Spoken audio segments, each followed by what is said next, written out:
Aldın qatdan bir baxmachi bilan baslashimiz desak, men bilan baslashadigan baxmachilar behcha qolib ketdi. Hozir men baslashgan keldik, diqqatinglar bizda bo'lsin.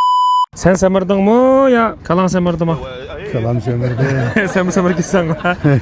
Men semirdim, kalam semirdi. Qancha kalava? 50. 50 kalava. Hammasi akak. Akaka. Tishi yo'q. Tishisi bor ayrı mı? 50 dan sirtidimi? Shunlar qanday baslashimiz ikimiz chilishamdiq yoki? Kalam semirdi tutib beslashamiz. Men bilan baslashadigan yomon jiqi ketdi. Men keling deb. Beslashib. Shu sen bilan baslashay deb keldim degan mana. Bo'ldi, chataq yo'q. Chelissa qatalayman. Ha. Rasa talamsa? Hadi be. 2 ton yemni chelish maqamda. Men aytibsam, sen qanaqa 2 ton yemni pulini berma. 2 ton yemni pulini bersa. Ha. Men aytibsam 2 ton yemni bakaga bersa. Ashta qilmas. Yo'q, menda qilma. Men aytibsam, qalangda men nekib so'yab yeyman. Bo'ldi, chataq yo'q. Ma 5 mozoyini arib qo'yib, shusini. Qaysini? Ma 5-nimi? 44 kunda. Ha. 70 kilo qetib qopdi. Shu yerda bir jonlab baqadi. Mush ma 5-ni ayrim vaqtingmi? 44 kunda 70 kilo qetilgan bo'lsa qanchadan bo'ldi? Kunlikiga 1 kilo 700 grammdan qetilibdi. Ma qala qaranglar. Men mozoylim shu 1 yoshning o'tchor o'xshaydi. Mush gaping rasma. Rasulman dikel Ya, yağan bulab qapqas bir muncha adam tillaysini. Voy ya, amaliyat bir pax bo'ldi emasmi? Birib ko'rib paxsa bo'ldi. Kalning yeyish-chu yemni. Ama yeyishini so'yoq. Qabiyayda pishq emasmi mava?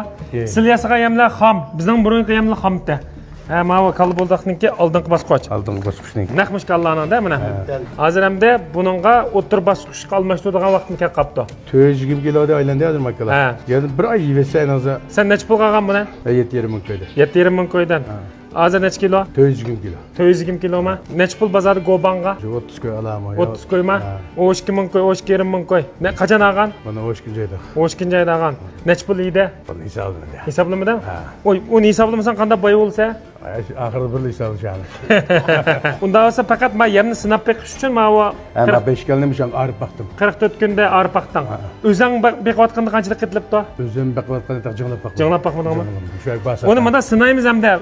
O'zing beqiyotgandan 5ni, ma 5ni mayaqqa qilib anandikin selishtirsak andan bilalaytan. Ya sen yengen bo'lsa, ya men yengen bo'ldim. Do'stlar, biz hozir Qashqa Koni shahridagi baxmachilik kooperativida, men yerda jami 50 kalava, 5 kalani arib mana mushu yemni beribdi. Kalı burdaqniki bizni ma pishiq yem oldingi bosqichni 44 kunda 70 kilo semiribdi. Ma amaliy baxmachiniki qilayotgan. Sen zukrat yigib qilgan bo'lsa 80 kilo semiriydi. Yaman chivim bo'lib ketdi-ku. Sen kalavaqma chivim beqib o'tibsan hozir. Endi o'nim baqmasa qilmaydi. Do'stlar, biz hozir Qashqa Koni shahrininki 9aqniki bir kooperativda mushadagi 5 kalni arib, mani berib, maxsus nafaqay zadima semirish bosqichida qanchalik semirib, men oldingi bosqichni beribdi ekan. 44 kunda 70 kilo semiribdi. Mushunaq semirish bo'lamdi? Inkas rayoniga yetib qolganlar.